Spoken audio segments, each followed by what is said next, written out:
4 sticky little boys. On one Tuesday evening, after Mr. Twit had been up the ladder and smeared the tree with Hugtite, 4 little boys crept into the garden to look at the monkeys. They didn't care about the thistles and stinging nettles, not when there were monkeys to look at. After a while they got tired of looking at the monkeys, so they explored further into the garden and found the ladder leaning against the big dead tree. They decided to climb up it just for fun. There's nothing wrong with that. The next morning, when Mr. Twit went out to collect the birds, he found 4 miserable little boys sitting in the tree, stuck as tight as could be by the seats of their pants to the branches. There were no birds because the presence of the boys had scared them away. Mr. Twit was furious. "As there are no birds for my pie tonight," he shouted, "then it'll have to be boys instead."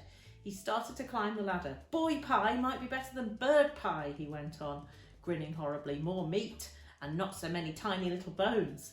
The boys were terrified. "He's going to boil us," cried one of them. "He'll stew us alive," wailed the second one. "He'll cook us with carrots," cried the third. But the 4th little boy, who had more sense than the others, whispered, "Listen, I've just had an idea. We are only stuck by the seat of our pants, so quick, unbutton your pants and slip out of them and fall to the ground."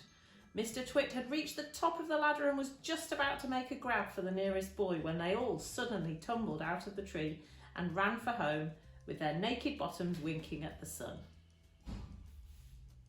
The Great Upside Down Monkey Circus. Now for the monkeys.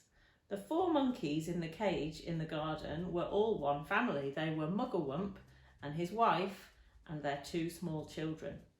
But what on earth were Mr. and Mrs. Twit doing with monkeys in their garden? Well, in the old days they had both worked in a circus as monkey trainers.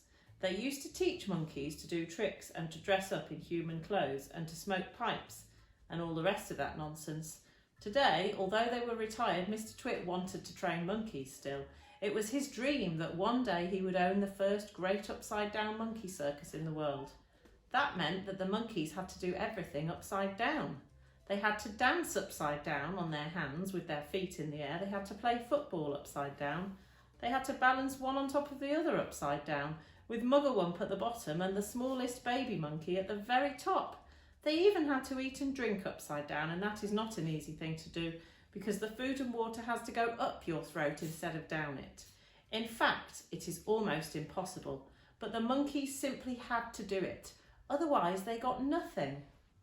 All this sounds pretty silly to you and me. It sounded pretty silly to the monkeys too.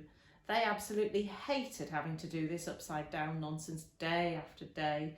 It made them giddy standing on their heads for hours on end. Sometimes the 2 small monkey children would faint with so much blood going to their heads. But Mr. Twit didn't care about that.